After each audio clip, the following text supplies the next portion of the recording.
কি হয়েছে বাবা? কাল থেকে তুই শিয়াল পণ্ডিতের কাছে লেখাপড়া করতে যাবি, বুঝলি?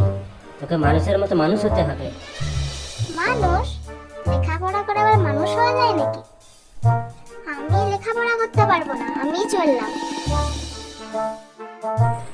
ও তুমি চিন্তা করো না, ঠিক দেখবে একদিন আমার কাছে পড়তে আসবে। ঠিক আছে, আমি চললাম, গাটা একটু ধুয়ে আসি।